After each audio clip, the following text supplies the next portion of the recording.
What is up, beautiful brothers and sisters from everywhere around the world, our brothers from the motherland? Welcome back to yet another amazing video from us. What is happening in Zimbabwe?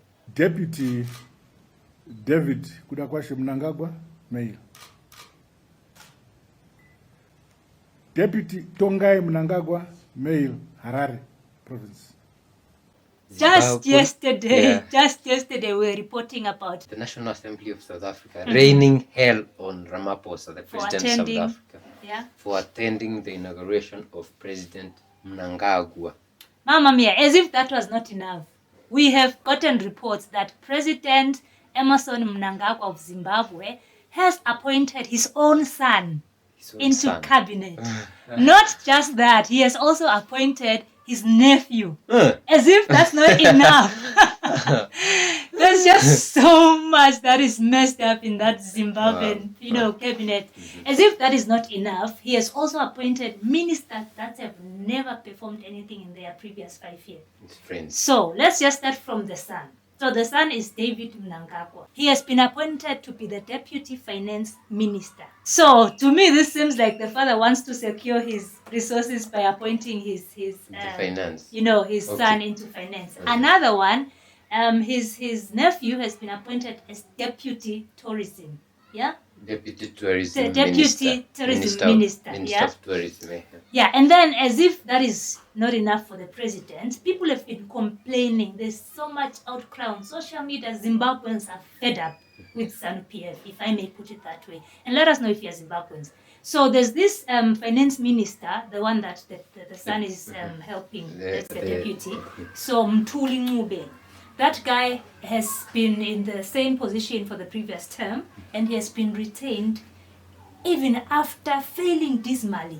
He's a graduate from Oxford University, but he has failed dismally. I don't even know how he got to go to Oxford, because he has really failed to retain Zimbabwe to a good economic status. Zimbabwe's economy just continues to depreciate. It's without just a mess. Forgetting the sanctions that were alluded by the West. Imagine. Yeah.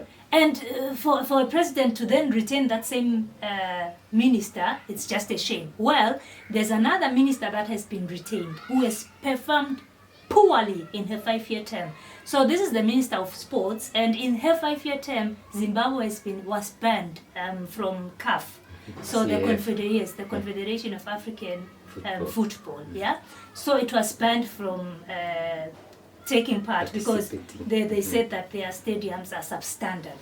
So there's nothing she was doing, And then not just that, Zimbabwe was also banned from FIFA for 18 months because of the intimidation of Zimbabwe Football Association, which they call ZIFA, by the government, which is ZANU-PF.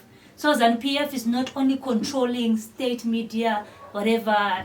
It's in football associations. It's deep. It goes deep.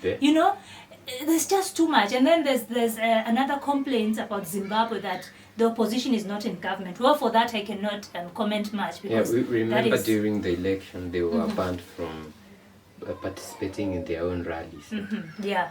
And then the reason he gives for not putting the opposition in any government position is that if they are put in government positions, they will not play their role of opposition, so they'll feel comfortable to be in government and forget their role, of which I agree with him.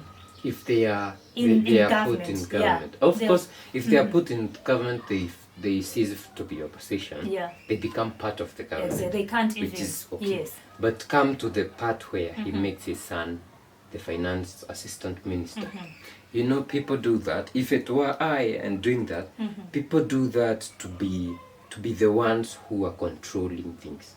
Like, for example, if I was a president and there was a high probability that the leader of the army might overthrow me in a coup. I put either a relative or my son. We have seen most presidents do that. Or my son. So you now reduce the probability to almost zero to ensure that. So in this case, he could be trying to put a check on the finance minister, or he wants to be in control of, because if I'm the finance minister and there's someone a son of the president, how will I perform if, because this guy is put here to put checks on me, like, are you performing or that? Probably something. Or like safeguarding his interests. yeah, that's another reason. So he puts his son there to safeguard, to ensure that this guy doesn't mess up our cross-check. money. Yeah, cross me. Guess what he says when being questioned on why he has retained these underperforming ministers? He says, if you have a problem with me appointing these ministers, wait for your term. When you become president, you will put your own ministers. But we usually have a problem. Maybe it's a global thing, and you know, in Africa we have problems of employment. So once you become a leader somewhere and you have all these posts, you decide to give your family first before you go into friends, then the rest of the people. Now that you have mentioned on Friends, there's a wife and a husband that have been given cabinet ministers to lead. So these two are ministers. And friends. To my assumption, it's probably family friends. Yeah, so this one is given a piece. And how many terms does President 5 years. So how many terms? Like so I think it's 2 terms. And so this is his last term. Hopefully. So he's decided it's time to eat. Yeah, it's time to eat and just do it like there's no tomorrow. So guys in Zimbabwe, I think we feel for it. At this point, it's just a shame. It's just a misery to be a Zimbabwean when you have a government that doesn't care about your interests. It's just about them and their families. You know, President Museveni of Uganda, there was a time he was accused of that. Most of his family members were in government. Nepotism. The wife, the son, you know, the son who is supposed to take after him, the military guy was like the leader of military, among other things. And Ugandans are still there. So guys from Zimbabwe, don't worry. Hang in there. Hang in there. Wow. Victory is coming, probably and hopefully by tomorrow. Yeah, so guys, please let us know if you're from Zimbabwe, what do you feel about the situation, honestly? Or are you praying for a coup? Let us know what you think. What's the next position on this mess that you have in your country in the comment section. And please, guys, do not forget that by the end of this week, what is our goal? At least 1,000 subscribers. At least. So we can go to 2,000. So don't forget to subscribe. Just hit that thing written subscribe. And we appreciate. That is how you support us. We'll see you in the next one. Bye-bye. Till the next one.